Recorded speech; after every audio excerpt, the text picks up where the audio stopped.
Welcome to the Four of Wands studio. I'm Juliette and here we explore beliefs, spirituality, consciousness, the unseen, love and the mysterious threads that shape our life.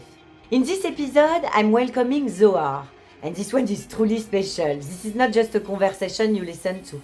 It's an experience you enter.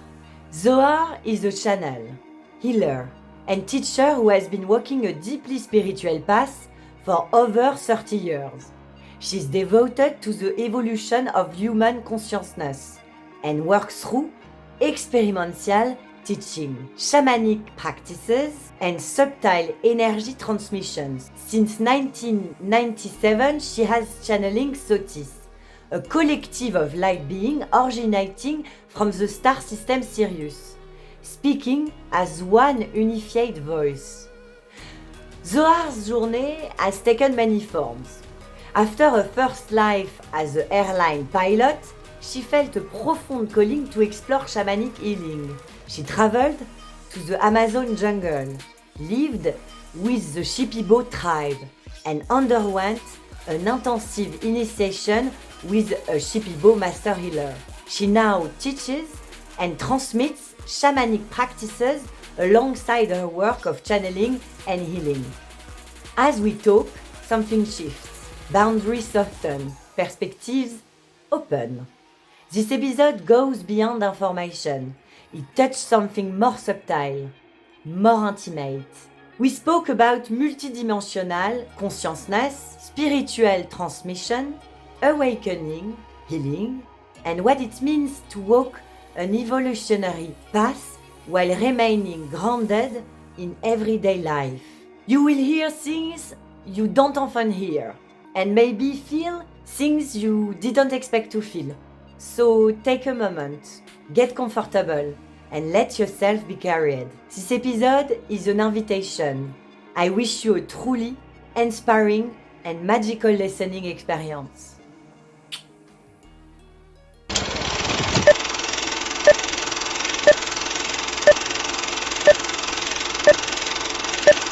Welcome in le cadre de Bâton podcast. Thank you very much. Merci beaucoup. And it's a pleasure and a delight to be here with you, Juliette. Pleasure shared. How are you today? Yes, very well. It's the weather in Britain is quite bad right now, and it's raining a lot. But nevertheless, we're here. In a sunshine moment, we will share. Yes, and very precious as well. And thank you for inviting me to your platform. It's a great pleasure. And also you are the first who are channeling extraterrestres on the podcast. So Oh, good. Wonderful. It's an event for us. Wonderful. I have two questions for you, ZOHAR. Yes, go ahead. And okay, and after I would like you to channel and to ask questions directly to SOTHIS. So let's start with you. Pleasure. What is your zodiac sign, and does it play a role in the person you've become and the life mission you feel you are here to embody? Yes, thank you. My zodiac sun sign is Virgo, which of course is an earth sign. And that is quite surprising for me that I was born under this sign. But having said that, my mother had an induced birth. And so because of the injections, I came 2 weeks earlier. August, so I was supposed to be born in September. Libra, yes. And Libra is air sign. Yeah. Right? Absolutely. Yeah, so what I find interesting about it, Juliette, is that all my life, all my career, I was in the air. I was a pilot. I flew the big jets. And I flew more or less all the Boeing family of wide-body jets. And virtually 30 years of my life, I was in the air. And That's I super always, impressive. and thank you. And I always felt that there was a huge connection between me and the air element. And still to this day, I find there is a desire in me to slip the bonds of earth. Yes. Now, in 2013, I started getting very deeply involved in shamanism. So I've been on the spiritual path since the early 80s. I became one of those workshop junkies. I went to loads and loads of workshops, and um, and I have learned a lot, and I've progressed a lot, and I've developed, and I've evolved over the years. And it was a huge help to learn from wise teachers and leaders of workshops. It was absolutely wonderful. Having said that, I feel that so I've been on the spiritual path since the early 80s, but my shamanic studies started in 2013. And it took me all of those years to come into shamanism. And now it is a major part of my life. There is channeling and there is shamanism. And although for most people those two things seem so widely different, the energy of the channeling, and which connects to extraterrestrials, and the shamanic energy, which is so connected to earth. So since I started with shamanism, I'm coming now to the Virgo traits. Yes.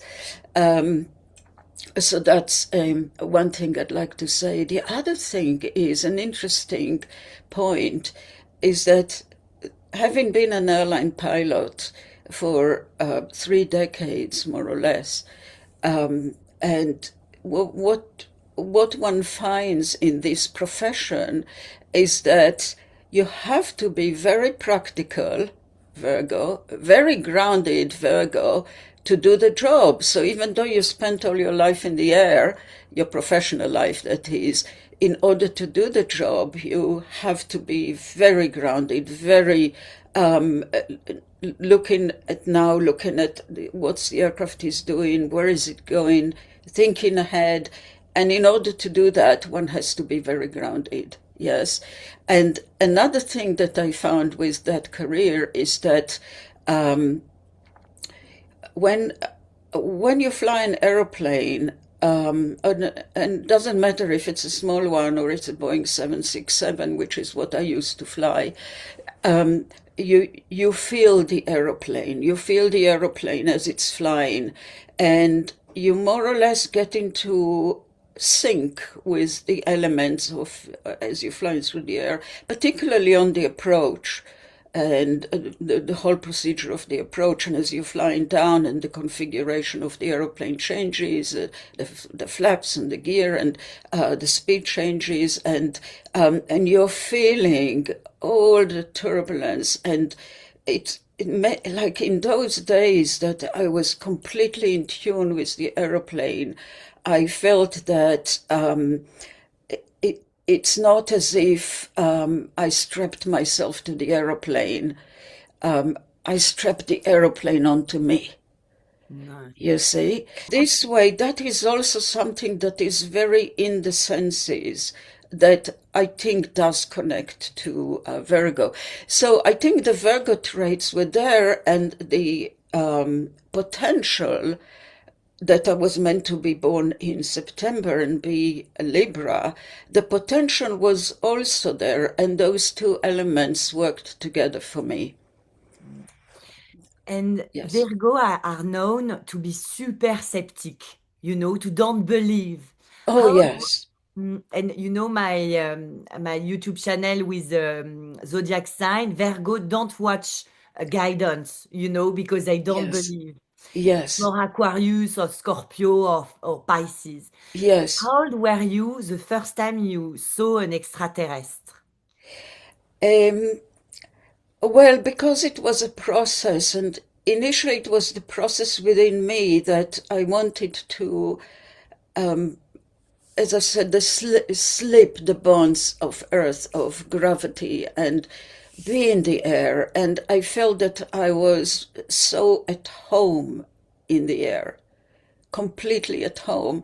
And then sometimes, as I was flying different airplanes, and of course they became bigger and bigger and bigger as my career progressed, I often, especially, flying through the night, and one is flying across the Atlantic, across the Sahara, wherever, because I flew worldwide. I was long haul most of my career. I sometimes looked at where I was at the flight deck, at the instruments, and I used to say to myself, I'm flying a museum, you know, because at the same time that I started flying, the extraterrestrial phenomena came into my life. And actually, it started when I was 12 years old that I had the first encounter in a dream state, in a dream that was almost not a dream. It was so real. It was so vibrant. It felt like I was dreaming, but I wasn't dreaming. That state, the theta brain waves. And I saw in the dream, I I was riding a bicycle on a country lane, and I saw a spacecraft, one of the small ones, what they call the scout vehicles. I saw this spacecraft coming down, and I stopped my bicycle, and I was just standing there with the bicycle looking at this spacecraft, and then it hovered just over the surface, and the hatch opened and the ramp came down, and I saw a man walking towards the spacecraft. And as he approached the ramp, he turned, and I realized it was my father. And it's like my heart stopped in that dream. I could not believe that my father was going away on some spacecraft mission or whatever it was. And he kind of smiled and just sort of waved to me with a big smile on his face. And he was like really so raring to go on that spacecraft. And that was my first encounter. And then there were more and more throughout throughout the years of my life. There have been the extraterrestrial connection. Now, of course, and I'll tell you the truth. Until today, sometimes I'm thinking, well, is it really true? But because I'm with SOTHIS since 1997, and SOTHIS is very much a part of my reality, the skeptic in me is still, are my spirit allies true? Is it really happening? But I see proof of it again and again and again and again. And the things that happen, the events that follow, tends to be what assuages the doubts and the skepticism. But it's still there. It's still at the background. And most of the time, I tend to disregard it. Yes, and I said, no, now, for example, now I'm talking to you, and then I know I'm going to channel. And there is still to this day a part of me that says, well, are they going to show up? Yes, are they going to show up? And of course, they have always showed up, but there's still that, will they be here? Right? Yes. So yes, it's very much a part of the tapestry of who I am. When you think of tarot, what place does it hold in your life as a channeler, and healer? Yes. So I'm obsessed with the tarot, and I have been obsessed with the tarot since late 1980s, right? But I was given a tarot deck as a gift by a good friend, and I was looking at it, and it started something in me. But it didn't really take off until 1992, where I happened to be in a wonderful bookshop called the Body Tree. I actually Googled it and it is no longer there. It's in San Francisco, or was in San Francisco. And I was there in 1992, and there were 3 floors to this shop. And the top floor was tarot decks and oracle decks. And it was amazing. It was like an Aladdin cave. And I was completely taken by because up until then I didn't know that there were so many decks available. And this was 1992. I mean, today is like 1,000 times more. But even in those days, they had a huge selection of tarot decks. And I found a deck there in that shop called Tarot of the Ages, which I have here for later. And it's still a trusted and old friend that has been used since 1992. And you can see it's kind of very, the edges of it are a little, I don't know if the camera can catch it. It's a workhorse for me, this tarot. So since 1992, I've been using the tarot more or less daily. And I wake up in the morning, I have my first coffee of the day, and I open my tarot table, and okay, I'm now going to have, usually I take 3 cards to see how the day is going to go. When it comes to healing, the healing that I do is shamanic healing. And in shamanic healing, we consult the spirits directly. So when a client comes to me, the first thing that I will do, I'll have a conversation with them to explore what are their needs. And following that, I will do what we call a diagnostic journey to journey to the spirit allies and receive a direct revelation as to the body of work that is required for this client. And the direct revelation is called a sacred prescription, and it comes directly from the spirit. So I do not involve the tarot in it. I go directly to the spirits. Yes. But in my everyday life, it plays a big role. For Yes. your own guidance, Yes, to absolutely. reflect your inner energy and to talk with yourself Yes. and with the universe. Yes, absolutely. And I am very involved with the tarot. Some days I do more than one reading. I do readings for other people, of course. And but it's not as much, it's not a big part of my work. My work mainly is I'm teaching shamanism, I'm teaching a shamanic practitioner course, I'm teaching different workshops that are shamanic, and I do the channeling work. And then there is the tarot. So it's the third in so much as how much time I'm spending with the tarot. Having said that, given the opportunity when I have a day off and I have no commitments, I can be with the tarot all day long. And I do have days like that. Yeah, I just play with the tarot all day. Mm. To have inner work and shadow work, Yes, it's an yes, amazing tool. Okay, Zohar, thank you. I'm yeah, gonna say pleasure. goodbye.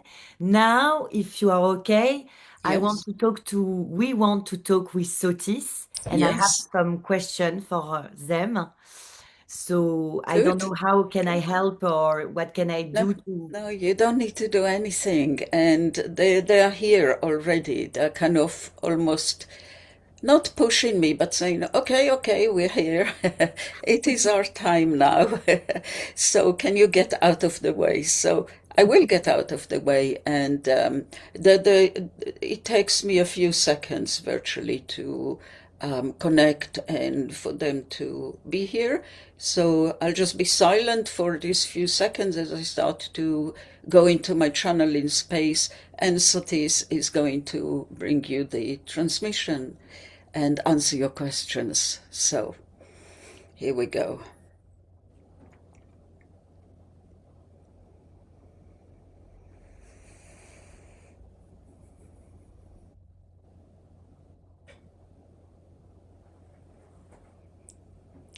Greetings, we are SOTHIS, and we are delighted. It is a pleasure and it is a joy to be here with you, Juliette, and with your audience. And we'd like to say that we are honored to be here in this particular podcast, in this time-space segment. So what we'd like to do is to ask you to please go ahead with your questions. Hey Sotis, for you, what does it truly mean to be a spiritual human being? And how can humans reconnect with their spiritual nature in grounded, embodied way? Yes. So those are two questions. So we'll address the first one yet. You see, when you start being involved with the spiritual, and of course you understand that you all of you have a spiritual realm and a spiritual domain that you can or you might or you connect with. Yes, so some people do not want to connect with the spiritual realm, and that's perfectly okay because you live many, many lifetimes. And it might be that the person that you meet, it might be completely uninterested in the spiritual aspects and the their spiritual self. However, you only know this person in this particular lifetime, and since you have many thousands of lifetime, it could be that this particular person that today in this lifetime you know as somebody who completely negates, they might even be an atheist or agnostic, negate the reality of the spiritual realms. But that's okay because this person that you only know in this lifetime could be a great spiritual master in another lifetime.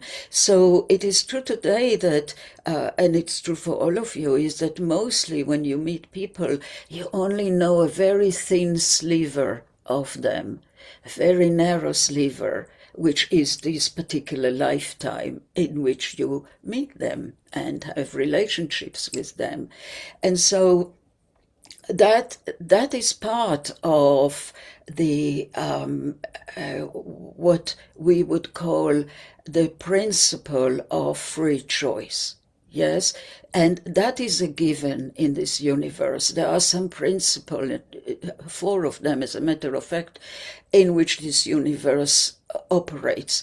And the main one of them, the primary one, is that this is a universe of free choice. And you have the choice to be spiritual or not, to engage with the spiritual domain or not. And everything is well, all is well, even if you don't, because you will have many, many, many other lifetimes in which it will come.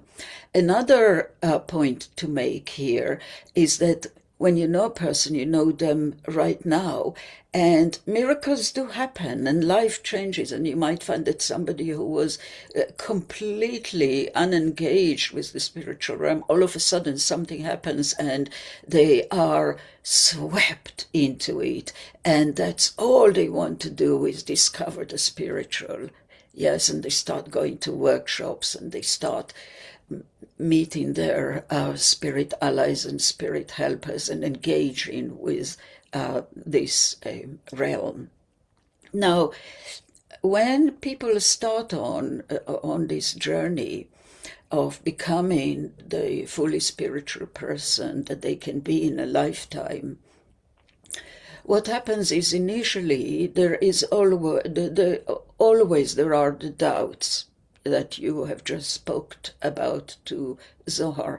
That is almost always true for everyone. And the reason is because you don't grow in an environment, or let us say most people don't grow up in an environment that is conducive to the spiritual dimension. And for many, many people, the only contact that they have with something that is spiritual is they go into church. And for many people, that is not a regular event. but they have perhaps the baptism ritual, and they have they go and they get married in the church, and then of course funerals are conducted by the church or the religious organization under which the country is operating. But religion is very different to spirituality, and the main difference is that religion is an engagement with the spiritual through someone else. So it's an engagement through the church or through the synagogue, through the minister or through the rabbi, through the imam or whatever the religion is, while the spiritual is a completely different reality, and the thing that is primary in the spiritual is that you develop a very personal relationship with your spiritual domain. You see the difference? So it's not an organized dogma and views and ideas. No, it comes from your inner self that feels the need to connect directly. Yes. So initially, when you start on this journey, it's, you know, it exists. Okay, I heard about the higher self, and I heard about the spirit helpers, and I heard about the guardian angels, and you remember from time to time to call upon them. So as you progress, what tends to happen is more and more you're going to be calling upon your spiritual family, your spiritual unseen friends, and your angels and goddess and God, and all that is available to you, all that you learn, and you learn how to connect, and you call upon them more and more. So they sort of, you could say, become your port of call when you remember. And then as you further you engage more and you go deeper into this, it becomes your first port of call. You do remember, you live in a reality where anything happens, you go to the spirits.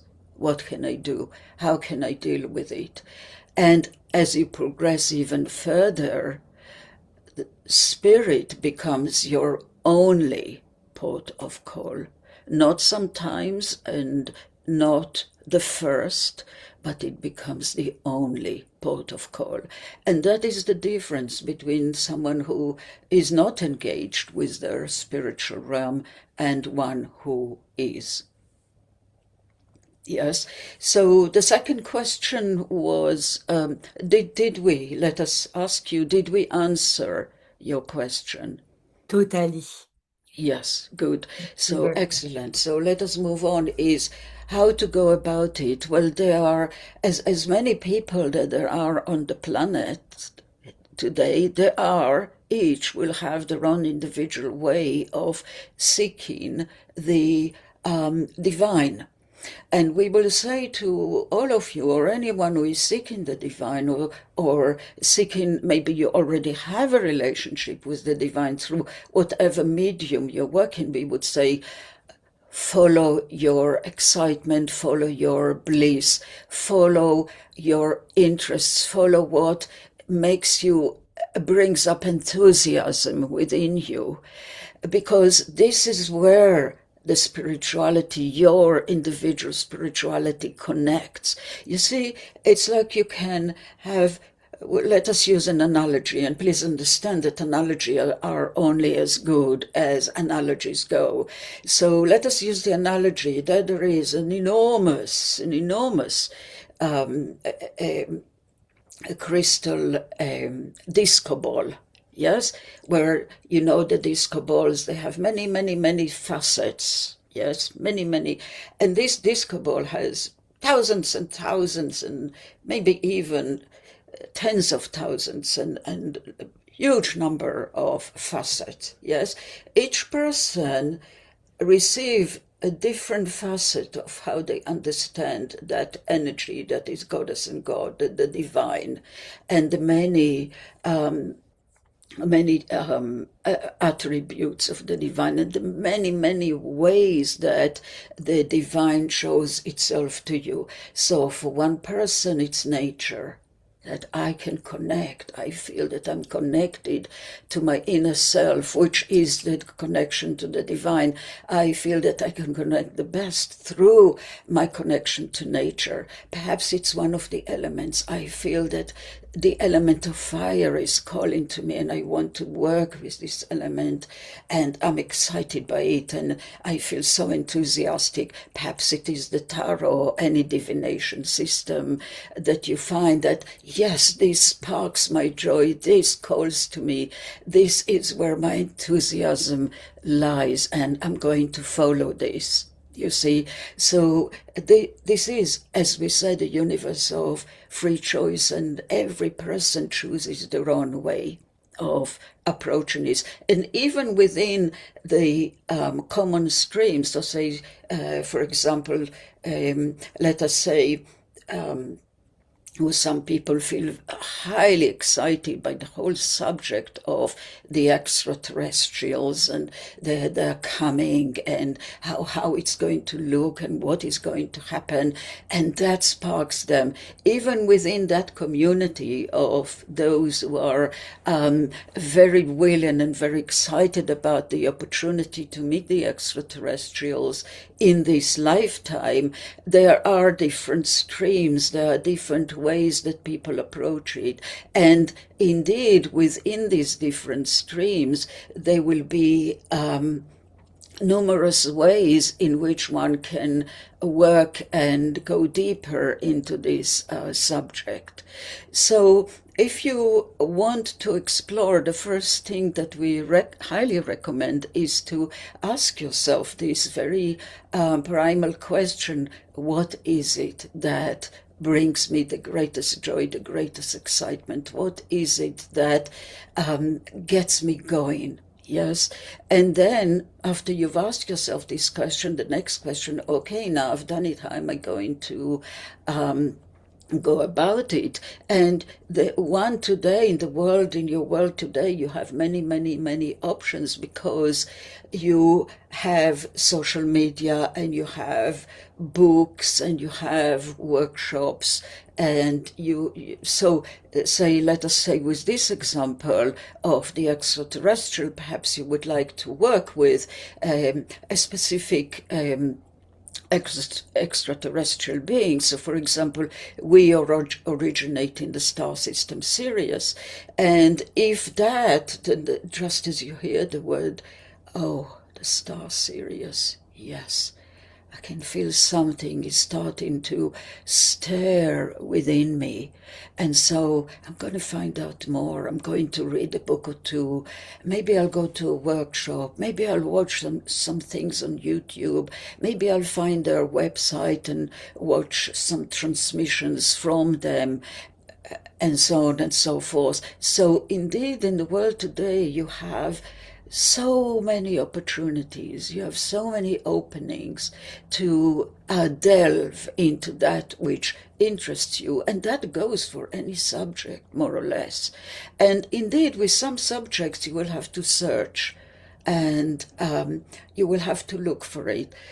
However, it is available, yes? And then, as you start to delve into these particular interests, what makes you excited, the next things that usually happen is you start to connect. And through your connection, this is where your spiritual realm can explode and become so big, and you're ready to embrace so much. And to go back to the first question, this is when you become the fully spiritual human being. What does that mean? You are constantly engaged. It feeds you, it nourishes you, it brings you the answers, yes? And so what we'll say about that connection is that we would advise to seek a connection that sits well with you, and to seek the highest of the vibrations that you can, that you find that you are attracted to. And even though you might be a person who never heard about their higher self, or never heard about the fact that you might have guardian angels and you might have spirit allies and spirit helpers and unseen friends, maybe you're one of those people, you're not aware.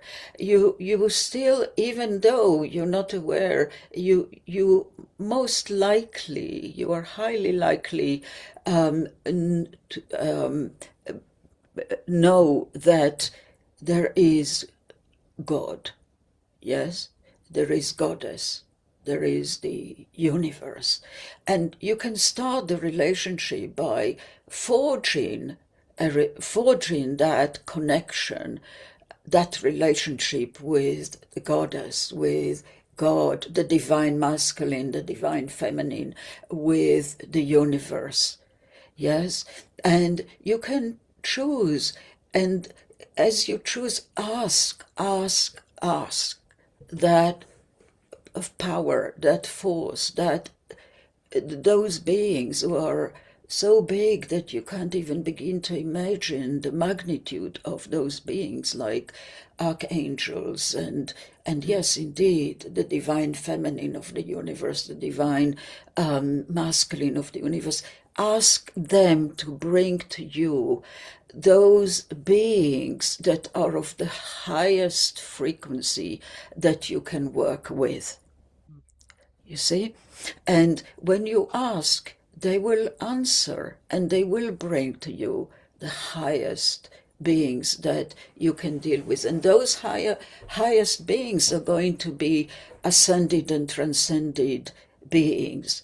And those ascended and transcended beings are going to be completely loving, all loving, and completely compassionate, all loving and all compassionate and all knowing and all wise ascended beings. And these are the beings with whom you will receive so much knowledge and so much wisdom and so much healing and anything else that you're looking for, the love, the compassion for who you are, for your journey through this life, you see. So we stop here because we feel that we sensing that we have answered the second question. Absolutely, thank you. If ghosts, spirits, and energies exist, how do you differentiate spirit, guides, collective beings, and human projection? Yes, so you see, one of the principles of this universe is that intention is everything. Intentionality is everything.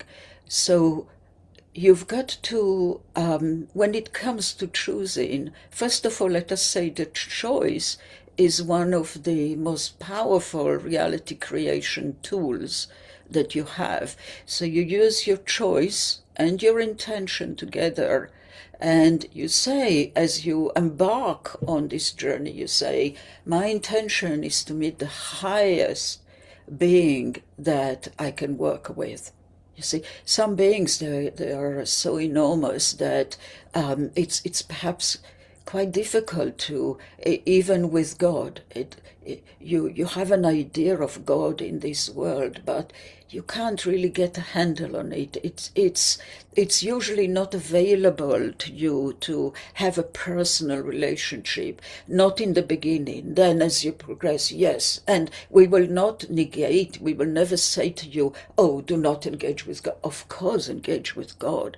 Engage with the Goddess, with choice and with intention. So you choose to voice your intention and you say it helps even if you say it out loud. My intention is to journey to meet the highest being that I can meet and work with. Yes, you say it 3 times. My intention is to meet the highest being I can engage and work with. Say it 3 times. And then go into the journey and ask for guidance. Ask God, ask Goddess, ask the angels. If you don't have spirit allies, you don't know that you have perhaps a power animal and a gatekeeper and a sacred self. Perhaps you don't know higher self. So you ask, there is God, Goddess, there are angels. Ask them, can you please lead me to this being? And you can invoke the being to you. I ask this highest level of being to come to me. So it all hinges on your intention. Yes.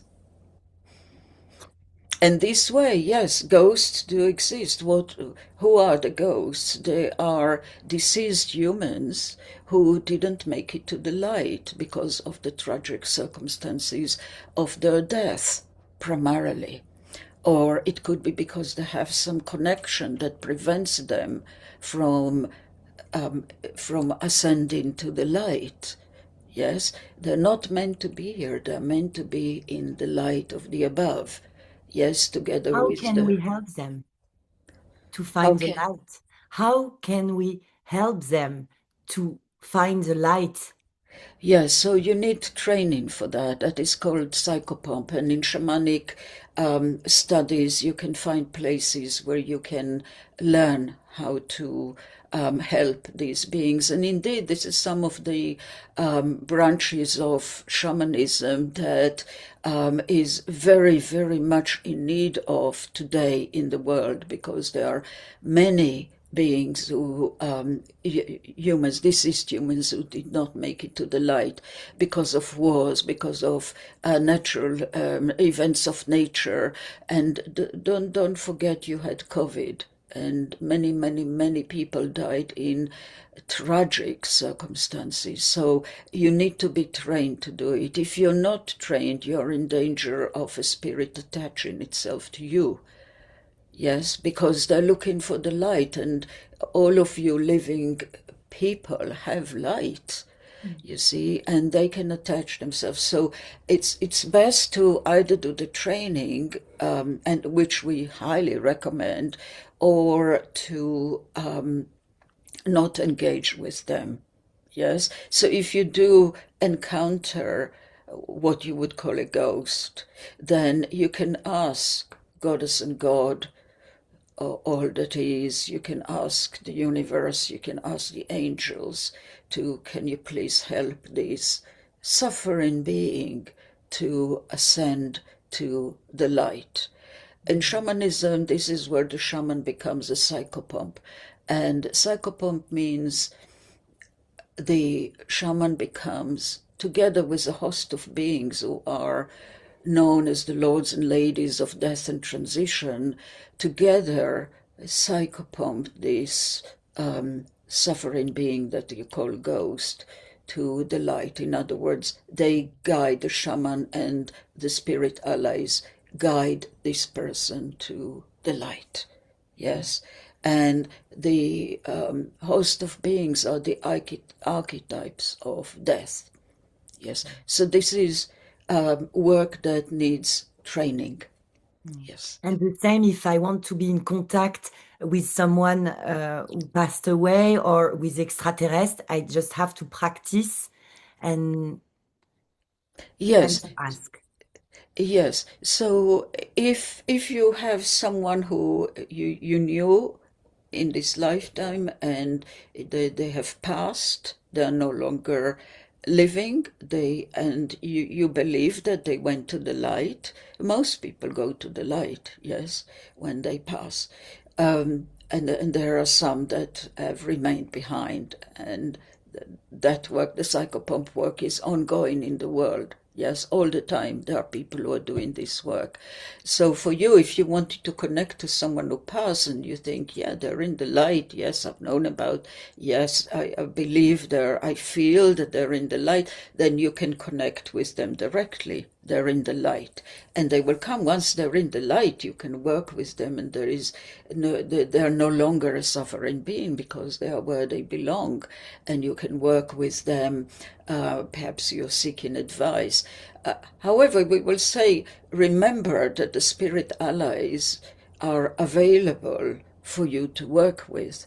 So those that you ask, the beings that you ask, the beings of light that you have called, yes, they are available for you to work with. So if you want answers, you can receive them from the transcended and ascended beings. So for example, let us say you had a grandmother who passed. Yes, for example, somebody has a grandmother, she's in the light now. Yes, that does not make her an ascended and transcended being. Yes, an ascended and transcended being is someone who has reached a very, very high level of the spiritual in a lifetime. And when they finish, they had the opportunity to not come back into physicality, but to grow and expand and evolve on other levels. And they become the spirit allies and helpers. Do you understand? Mm-hmm. Yes. And with the others, then you call them in the way you set an intention, and you call the highest beings, and you can ask the questions from them. So one thing we'd like to mention about questions, when you're asking, you're working with spirits and you're asking questions. And this is an important point which we would like to transmit to you. When you're working with spirits, especially in the beginning, yes, you and please understand that the information that they give you has to move and flow through your energy field. And that means it has to flow through your belief systems and your attitudes and your thoughts and your feelings.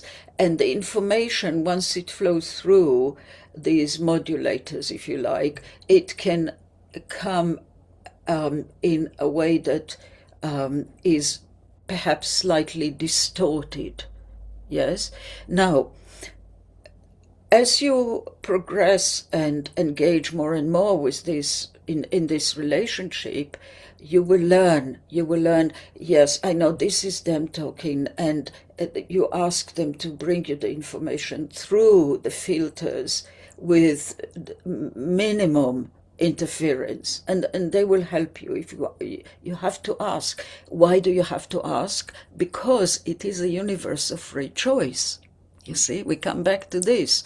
They cannot impose, they never will. The ascended and transcended beings will never ever intrude, and they will never ever impose anything upon you. And that's why you need to ask. Yes, to invite. You invoke, you invite, you ask, and then they come and they do their work. Yes, so as you're asking the question, first of all, be aware that the answer has to go through your filters. However, as the relationship develops, you more and more hear them more purely. And this is why in the beginning, when you ask a question, then listen to the answers, and you can almost know immediately, because if the answer seems a bit off, for example, as we give the example, if you're asked to pack your bags and move to Alaska, then you can almost know, no, this cannot come. They will never ask you to do things of this nature, particularly in the very, very beginning of the relationship. And this is when the negative ego can get in the way. So you have to be alert and aware. Yes, there are the filters.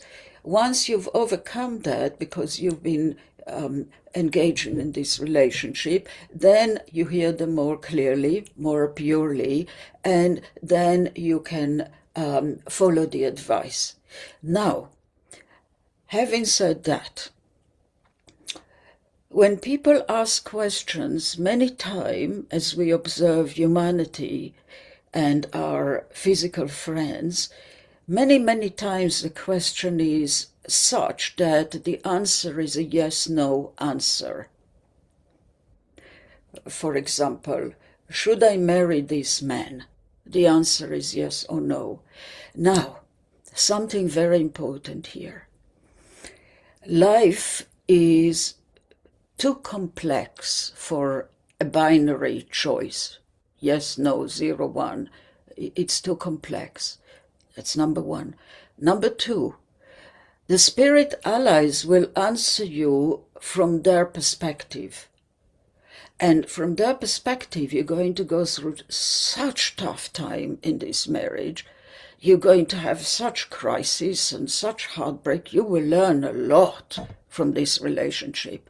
But that's not what you want. You see? So they might say to this question, yes, marry this man. They're looking at it, how much are you going to grow in this relationship? So the best thing is when you're asking question is not to ask any questions that have a yes-no answer, which typically are should I, yes? Rather, you ask the question, what will it look like if I marry this man? And now you opened it, and now the spirit allies will tell you, the spirit helpers, yes, this can happen and this can happen and there's that and other things, yes? So that's to do with questions. In the beginning, when you're starting this relationship with your ascended and transcended spiritual friend, we recommend to ask them simple questions that if the answer is not exactly correct, it's no big deal, as you say. Yes? So, for example, which way should I go to work today? So if you went one way and you got into a traffic jam, well, okay, you just got into a traffic jam. You don't really know what happens if you turned right instead of left. You see, maybe there's a bigger traffic jam on the left. You don't know. Ask simple questions. For example, you can invite the spirit allies to share your life with you, yes? And you can ask them, can you come with me? I'm going to food shopping now. Off I am, going to the supermarket. Can you come with me? And then you can ask them, what do you think, what do you sense is good for me to have? And you pick up the apple and you hear a resounding yes, or maybe not. You pick up that pasta package, no. You see, you can. So if you buy the something and it's not exactly right, again, no big deal, as you say. So through the asking of the simple and direct questions that have no big consequences, you are in the process of developing the relationship. And then you come to being able to ask the complex questions of your life, those questions that are going to set you on a new course or are going to bring you the greatest growth in the best possible way. Sothis, is Earth the worst place in the universe? The worst? The worst, le pire. No. The worst. I mean the more, the No. harder. Or there is. No. It is the best. Not the worst, it is the best place. It's a place of growth. And you were born into a time where so much is transpiring in your world. Big forces are playing, and you have the opportunity to be a part of it. You have the opportunity to, in your way, influence the outcome. You see, and you can influence the outcome. Before we go into that, let us say this. This earth is one of the richest, insofar as life, places in the universe. One of the richest. There are similar places, but they're not as rich insofar as the variety of teeming life. There's so many thousands and thousands, hundreds of thousands of insects and so many types of creatures and your animals and your fish and the human beings and many races, all in this very small, tiny little planet. So much life, so much opportunity to express yourself. And this has always been the case with this planet. Yes, so some of it was brought from other places, extraterrestrials. Some of it originates here on Earth. But as a whole, this you have as you chose to be physical. And being physical is a gift. It's not some kind of a punishment or a retribution for something that you've done in another life. No, no, it doesn't work this way. This is a gift. It's a gift for you to explore, to learn more about yourself, about the universe around you, to learn how to become the fully actualized human being as far as possible, to become all of your potential. Yes? So you look at it in this way and you explore. And it's not just that you are going to, you see, let us say this way. You asked about, can I help these spirits who are stuck, what you call ghosts? And we said to you, well, it's something that you need to be trained to do. So then you might have a question, well, what can I do? And we said to you, you can ask for someone who knows. You can ask the goddess, you can ask God, you can ask the angels, for example, the beings of light, the ascended and transcended ones. You can ask them. Another thing that you can do is to work on yourself. Yes, to work. We realize you, particularly you, we realize you work with the shadow, you're very aware of the shadow, you work with many, many aspects of yourself through the tarot and through astrology and other means. Yes, we would say to all of you who are listening, work on yourself. Why? Because when you release the anger, the fury, the rage, the sadness, the sorrow, the jealousy, perhaps, when you release these things, the fear, it's not just that you are one person in the world who has less of fear and less of anger and jealousy and rage and fury. No, the whole world now has less of this that you have released. You see, so every little thing that you do in the work on yourself has an impact on the whole planet. And it sounds grandiose, but it is not. You see, you can never really see the big picture of what is happening on the planet. And in the big picture, it needs so much positive energy to overcome the tragedies and the insanity that is going on in your world today. And whatever work you did could be, what you did today could be what is going to tip those scales so that now it's in the positive, and it only needs to be 51% positive for the planet to change completely. Yes? So everything that you do, the work on yourself, the work taking care of a child, taking care of the old ones, taking care of the earth, that has an impact on the planet. You see? So you can choose whatever calls to you. How can I help? There are so many ways. Yes, you can help. Yes. You said that there is other planet like us. Are we going to find them, or it's not absolutely not the target? Yes, you're right. It is not the target. The target is to proceed to make this earth the Garden of Eden that it is meant to be.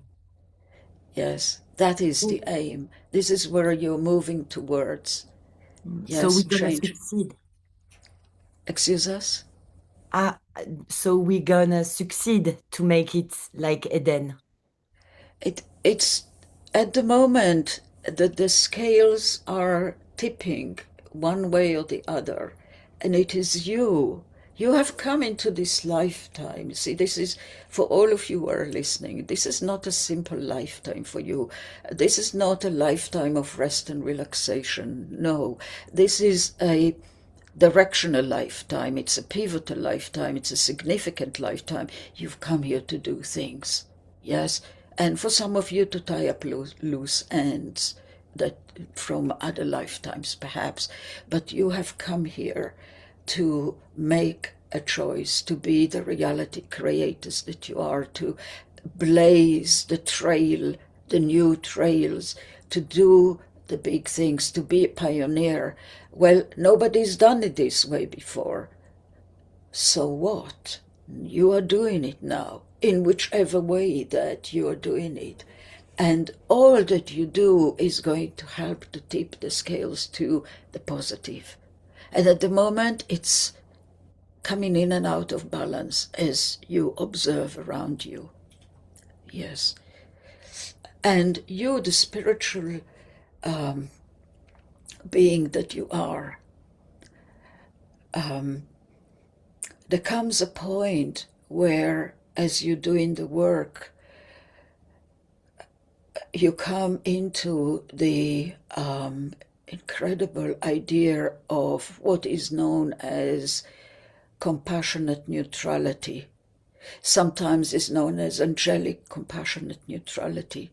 And this is being able to look at what is happening in the world with only compassion, not judging, not going into anger, rage, fury. No, looking at what is happening with compassion, that people are doing things they do not understand. Their consciousness is not yet at the point where they can understand. And those perpetrators are the one who need your light more than anyone. So rather than raging at them, you turn and you look at them with compassion and you bring them the light so that they are able to open their eyes. You bring them the light as a gift. You cannot force it upon them. It's a universal free choice. You bring it as a gift. Here is light. I'm bringing this to you. And you can bring it through their soul, their spirit, their higher self, sacred self. You bring it. They know what to do with it. So those people who you consider to be the worst of them in the world, these are the people who need the light. And you come to this, you're working with the spiritual, you come to this compassionate neutrality. Yes. Thank you very much And for that advice. yes, and that's the way forward for you. You're doing a very important lifetime. Very important. And you have chosen this. And you can come into the realization of, I thank myself, I have chosen to live here on earth at this time, because I am going to bring change. And it doesn't matter how small or how big, because even the smallest thing can be the thing that tips the scale to the positive. Yes. And then the whole planet shifts. So do that which calls to you, that which sparks enthusiasm, that which brings you that excitement, and that which brings you the bliss. Yes. What is life after death from your perspective? So this idea of death is a very human thing. Yes, very human idea. Death is a portal. Yes, it is a portal, and it is a portal to what lies beyond the physical. Yes, and you go, you all of you, you know, one day I'm going to go through the portal, and the beings of light are going to be there for you. You see, when Plato, the great Greek philosopher, was on his deathbed, his disciples asked him, Master, can you sum up your teachings in a few sentences, please? And he said, I don't need a few sentences, he said. I need 2 words. And the 2 words are practice death. Because every time you journey into non-ordinary reality, into the realms, the spiritual realms, every time you journey, you're practicing death. Every journey, you're transitioning into non-ordinary reality. You see? So that is death. It's a transition, it's a portal to non-ordinary reality. And the beings of light who are compassionate and loving are going to be there every single time to assist you. And when the time comes and you transition, there they are to greet you. Now, it might be that someone is unaware that they have spirit allies. Are they going to be greeted? They're still going to be greeted, but it might be their ancestors. If you have spirit allies, it could be the ancestors and the allies and helpers, the ascended and transcended, the beings of light, who are going to welcome you at that doorway, at that gateway. For Zohar lost her fear of death when she heard for the first time that the shamanic archetype of death is known as the great huntress. The great huntress. And as soon as she heard it, something shifted within her. And it was largely because she never could imagine and perceive the idea that death could be feminine. And for her, when she heard, the huntress, the great huntress is going to come for all of us one day. At that moment, she lost all fear. It was as if she was greeted with open arms, and you are, each one of you, are going to be greeted there at the portal. Particularly those of you who are working with the divine. And please don't choose that as a motivation, because that's a negative motivation to have. Come to the divine. Come to those ascended, transcended light beings from excitement and from desire and with the spirit of enthusiasm. Yes, rather than because of fear of death. No, they will be there. Yes. So practice death. What are dreams and what role do they play in human conscience? And is it the same as ayahuasca trip or, I don't know, like psilocybin? Are dreams the same or is it a portal? No, they're not the same.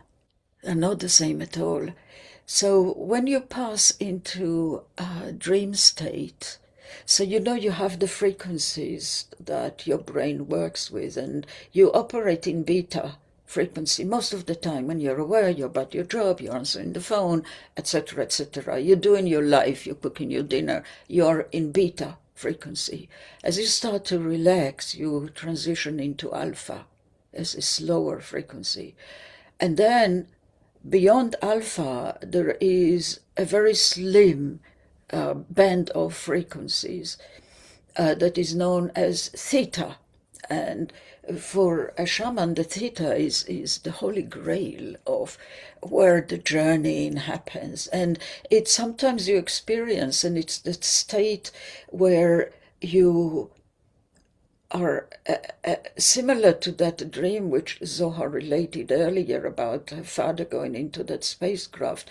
It's as if you know that you're not awake, and you also know that you are aware that you're dreaming, and you're in between that theta brain waves in between.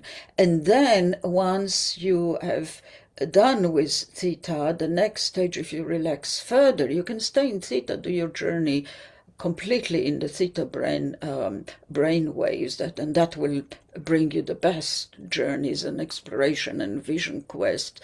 If you relax further, then you go into delta, and delta is now you're asleep, and part of the sleep pattern is what you call REM. These are the state of dreams. Now, what happens primarily in dreams is those dreams bring you the opportunity to detox your mind and your brain. And what you do, you play realities on the astral plane that you do not wish to play in this physical plane. Yes? So in this way, it's as if you could say you get it out of your system by playing it out. So having nightmares is not 99.999% of the time is not a predictive dream. It is simply you detoxing your mind and playing out realities on the astral plane. Yes? And then you don't need to play them in the physical plane. So that's the number one reasons for dreaming, is to help you, because so much is happening on your reality. And you see, you're aware of a certain reality. Again, remember, everything that you're perceiving and intuiting has to pass through your filters. And your filters are going to bring you a certain picture. Oh, this is the reality. This is what is happening. Yes. Now, this is not the whole reality. You're perceiving a very small, you see, you heard people say you're only using, 12% of your brain. That is not true. You're using 100% of your brain, but you only understand 12% of what the brain is doing. Your brain, your mind is creating your reality moment by moment by moment by moment, and the subconscious mind is receiving a magnitude of information that there is no way that you could cope with. So you filter, you constantly filter. So what is there that perhaps you have not filtered is still exists, and this is where the dream comes for you to play out some events that are as yet to be manifesting as a physical reality. You see, so dreams are an incredibly important part of your psyche. Now, you can learn lucid dreaming, and you can become involved in the dream and influence the outcome. It's work that can be done if that is what you're called to do. If that brings you excitement and enthusiasm, then yes, go and explore the dream realm. However, you can explore, rather than the dreams, you can, which is basically exploring aspects of yourself, you can say, well, no, I feel that what I'm more excited about is exploring the multidimensionality. This is what excites me. I want to journey and explore the multidimensionality. I want to explore non-ordinary reality. I want to go through those portals again and again and again.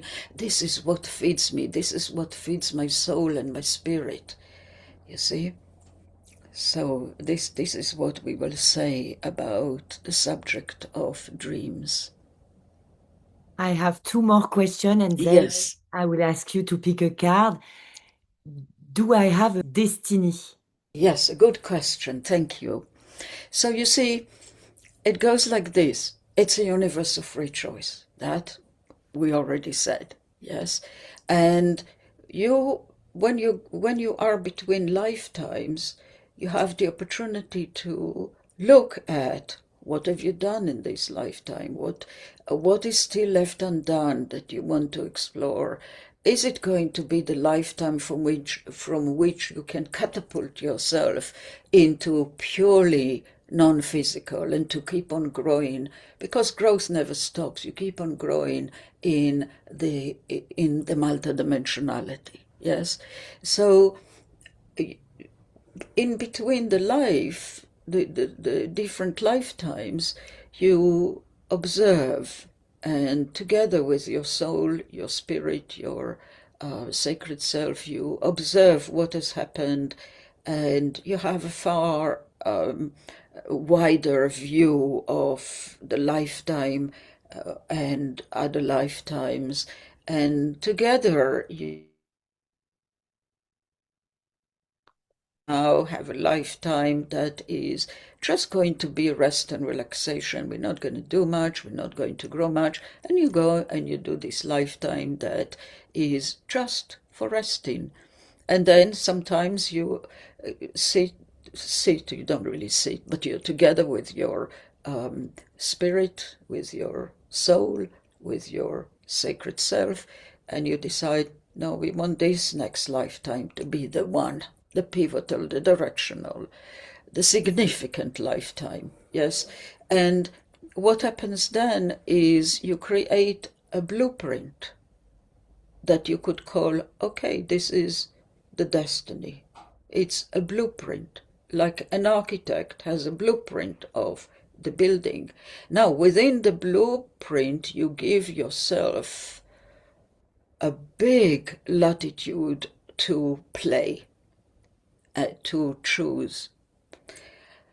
Why? Because you want this, you need this, you need to explore. So it's not like you say kismet. This was, you were commanded to, you need to do this thing, this is your destiny. It doesn't work this way. What you do is you have a blueprint. Okay, so the blueprint will include, I'm going to be born in this country to this particular set of parents and these siblings and this education and this culture, and so that's part of the blueprint. But you will have a lot of latitude to play, to grow, to expand beyond the blueprint. Yes. So that's how we view destiny. It's And my something that you choose. really clear. And Yes. my last question, I had many others, but I don't want to exhaust Zohar.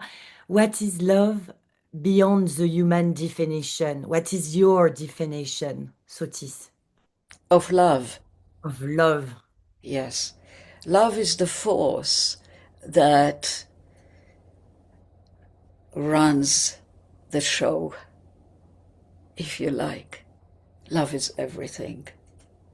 And you see it in the way that you look at the whole universe is created by love. Yes. And the attraction force between huge galaxies, the central sun right there in the middle. The central sun is not physical.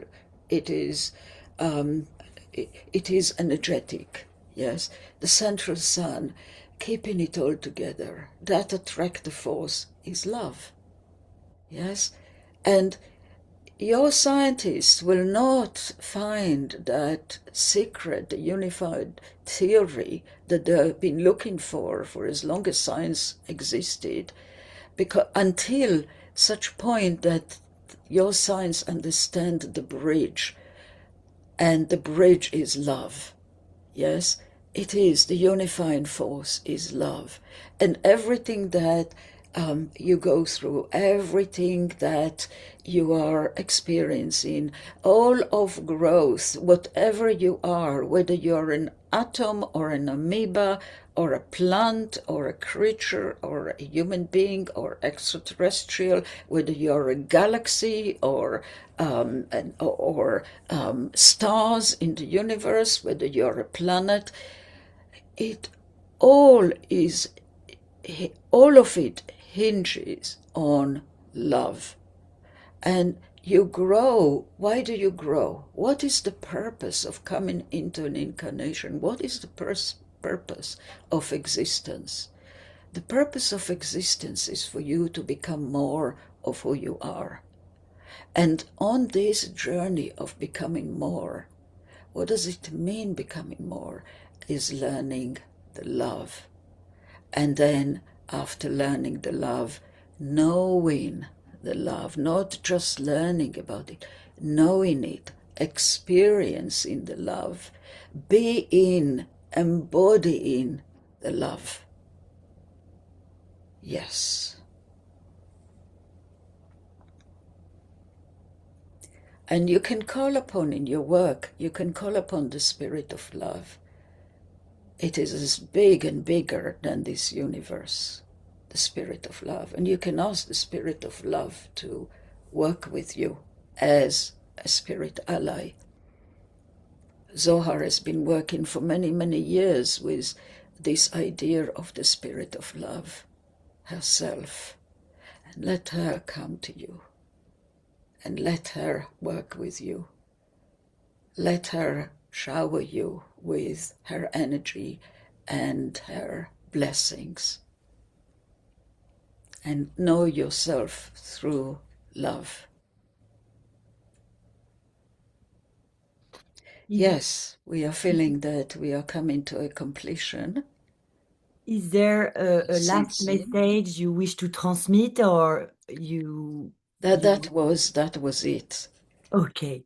Yes. Can you pull a card for humans at this moment? Please ask again. Can you pull a card for Yes. humans? Yes, well, rather than for humanity, would like to pull a card for you and the listeners. And it doesn't matter when they listen to the transmission. Whenever they listen, the card is going to be something that is beneficial for them to hear.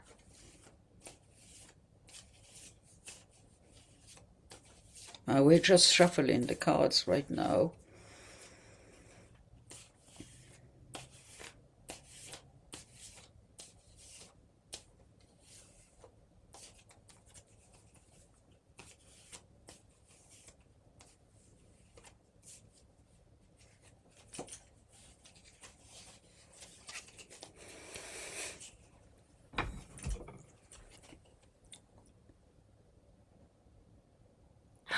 Wow! Yes, so the card that was pulled is the Star. And it's a very beautiful depiction of the archetype. So, the Star. It is time to turn to the bigger part of you. It is time to turn to the Star. And the Star in the depiction of the tarot relates to the star Sirius primarily, because that is the star that the three old men saw rising in the southeastern sky. That was the star Sirius. The star Sirius is the one that was pivotal in the culture of Lemuria, in the culture of Atlantis. It was the whole spirituality was based primarily on the star Sirius. In ancient Egypt, In the New World it lost some of its hold, though it came back in the story of the three men in Bethlehem who are going to come to the new baby born, and the star then has always been understood to in esoteric and alchemical wisdom to be the star Sirius. And it is also the star that the rising of the star Sirius in ancient Egypt denoted the inundation of the Nile, and as you probably know, the inundation of the Nile is what kept Egypt all throughout throughout history. It's what kept Egypt going through the inundation, flooding the fields and bringing new growth and expansion. So the star Sirius, but beyond that, beyond the symbolism and the legends that are there in your cultures on this earth, beyond that, the star Sirius, when it comes to you individually, is about you opening yourself to the possibility of the extraterrestrials and having a relationship, a thriving, vibrant relationship with those extraterrestrials. And on an individual level, it is a time where you might find that through the spiritual work that you are involved with, and even though it's not spiritual yet, the personal growth work that you are involved with, it's calling for a time in which your self-worth, your self-esteem, and your self-respect are all of them on the rise. And it is a time where you rely more and more on your intuition and on your perception, and that you trust your intuition and perception more than you have done before. It is a time of opening, you see, because the star Sirius itself is a portal. As a matter of fact, all stars are portals, and they are portals through the rotating high-speed energy of the rotation of themselves, and they create portals. So the old Aboriginal belief that the sky at night is a blanket with many holes in it is actually very, very close to the truth, because each star presents a portal. And so it's a time to open to bigger ideas, to simultaneously embrace who you are on this earth, to embrace earth itself, and simultaneously embrace the bigger ideas of the cosmos, the knowable and the yet unknowable cosmos, the universe. And it is a time also on a personal level, time that your work is going to bring recognition to you from the world around you. And that recognition, we're not just talking about being communicated to you from people, but also communicated to you from everything that is around you. Because you see, everything in the universe has spirit. Everything has consciousness. You're living in, if you like, a soup of consciousness. It's a crucible. And to develop relationships, to look at everything in your life as the consciousness that it is, from the simple idea of, let us say, making coffee in the morning, There is the spirit of coffee, and most people are completely unaware of the magnitude of this spirit. In the stock market, it's more valuable than gold.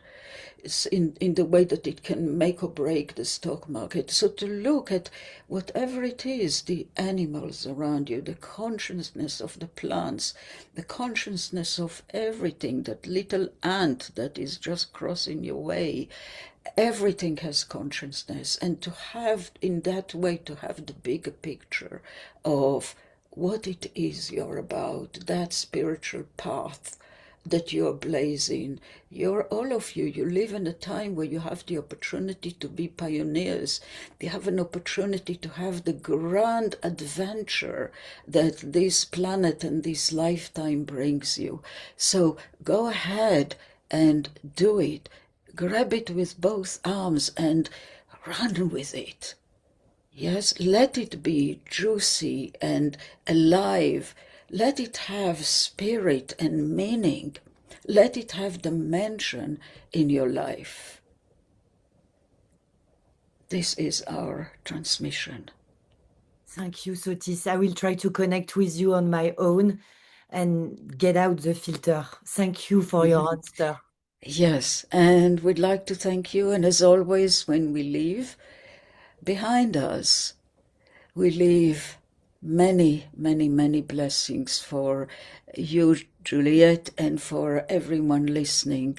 Blessings of divine love and blessings of divine light, blessings of divine healings. And these blessings are for every day of your life and for every step of your journey. Thank you. Thank you.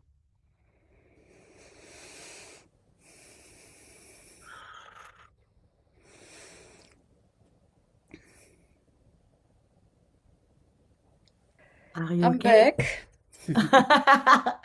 It has been amazing. They are so cool, so generous. Thank you.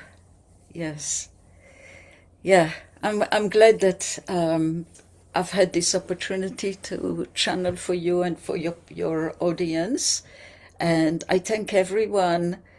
I thank you, and I thank everyone in the audience who have listened and have got so far in this transmission. And perhaps we will be back with you.